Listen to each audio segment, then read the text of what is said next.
Hey, it's Michelle coming to you with some kitchen inspiration. I'm making baked chicken pot stickers today. I love this recipe. So the first thing I did was I took a pound of ground chicken and I browned it in my stainless nonstick frying pan. These are going away because we're having trouble sourcing them from the supplier overseas. So if you like my stainless nonstick, get them today, okay? This is the 10-inch pan, and I'm using my mix and chop on that. Okay, so we're going to get some other stuff together here. Got my twist and chop. I got some carrots. This is fresh ginger. This recipe really needs fresh ginger. And my secret is it's actually frozen ginger. I cut it up into 1-inch pieces. I put it in the freezer. Then I take it out and I microwave it for 30 seconds and then I peel it and you can chop it up and use it and stuff.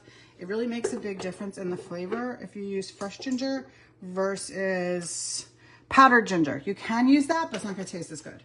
All right, we're also gonna put water chestnuts in here. So I'm gonna use my smooth edge can opener first. If it grabs the can, it's ready to work. Okay, so we're gonna spin this. And when it clicks, we're gonna spin it 2 more times. 1, 2. Still holding the can. Turn it the other way, it lets go. Then just gonna pull the lid off. Let me drain these. So we don't want all this water in there. Water chestnuts are not actually nuts, they're actually a vegetable. I don't know why they're called chestnuts. I think it's just because of the shape of them, but they're not, you don't have to worry about them if you have a nut allergy. Okay, so with the mix and twist and chop, you see there's no lights on here because it will not work without the lid. So I put my lid on, there's still no lights until I lock my lid, then it turns blue, okay?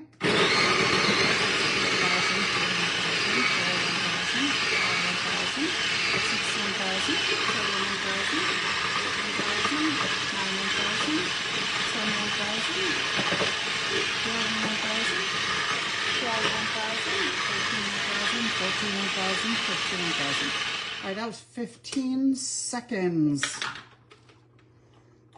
So 15 seconds and everything is perfectly chopped up. Isn't that amazing? Okay, so in this bowl, I have a couple of eggs, which I scrambled up, and I'm gonna add this vegetable mixture to it. Carrots, water chestnuts, and ginger. Oh, and garlic. That was the other thing that goes in. I was like, what the heck? I knew I put something else in there. I did drop the garlic in, though I don't think I said anything about it because I was busy talking about the water chestnuts. All right, so you put those in. And the other vegetable that goes in is some green onions. I also keep these in my freezer. I buy them and I chop them up and I freeze them because that way they don't go bad, because otherwise they always go bad. All right, I'm gonna put the chicken in.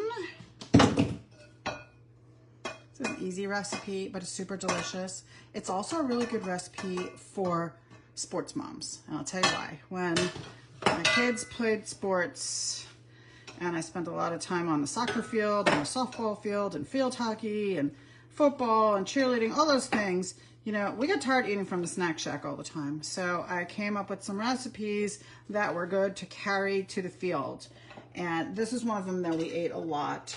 You can make it before you leave the house, pop it in a, you know, a warmer cooler bag. What do they call it? You know, like a cooler bag, but without ice. And it'll like hang out and be like, oh, that's soy sauce, room temperature. And it tastes really good at room temperature. So this was one of those recipes we ate a lot when we were doing sports. And now I kind of missed it. So I said, oh, I'm gonna have to do that. All right, add some mayonnaise. So you have some binders in here. You have mayonnaise and you have an egg. And eggs for binders, right? Okay.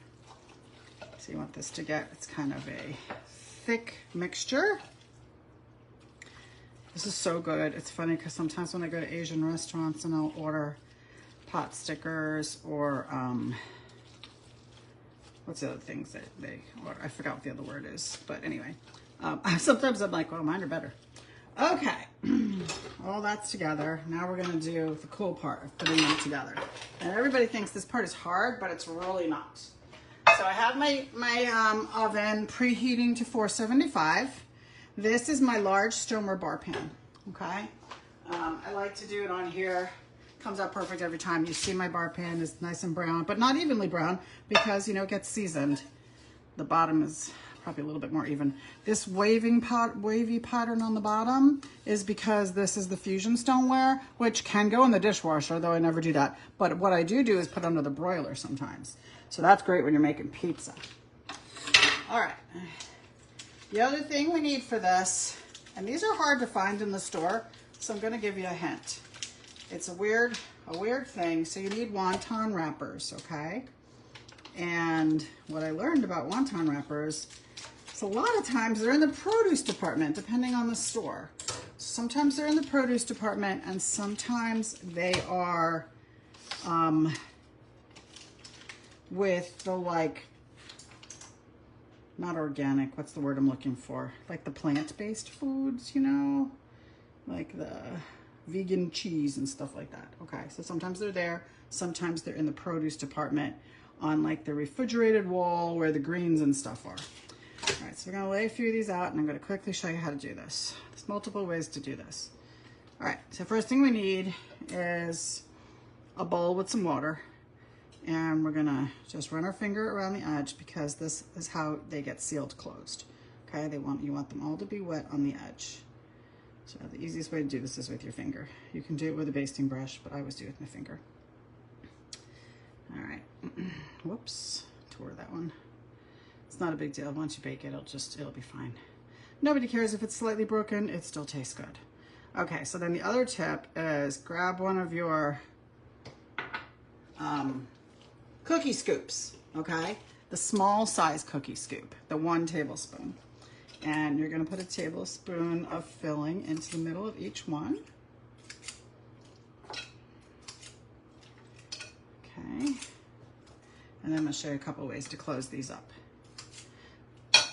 The way I mostly do it is I take the corners and have them meet like that from each side. And then they look like, kind of like a pyramid, okay? That's super easy, right? Let's put that over to the side. I'm gonna do that one more time so you can see it. So you're gonna do the matching corners, okay? Matching corners. And then you just pinch it all closed and the water will make it stick together. Another thing you could do is called an envelope, okay? Envelope, you take this corner and you pull it down, then you put that in. Sorry, I'm smudging them a little today. I don't know, for some reason these are breaking. Sometimes they don't break, but this one broke. Okay, let's do it over here. So you're just gonna, instead of making the corners come up in the air, this is a different brand than I normally buy. I'm not a fan of this brand. It breaks. So this is the envelope shape, okay? You can also do the volcano shape, which is basically pinch it all together like this, and it's got an open top.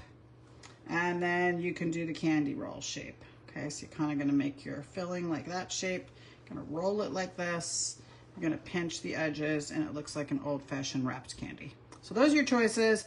We're gonna pop them in the oven. Let me see how long they cook. I think it's like 20 minutes. Nope. 12 to 15 minutes. The last thing I'm gonna do is I'm gonna spritz them with a little bit of plain vegetable oil, and then I'm gonna cook them for 12 to 15 minutes. Really good, really easy. I love this recipe. If you want the specific recipe, send me a message. I'm happy to share it with you.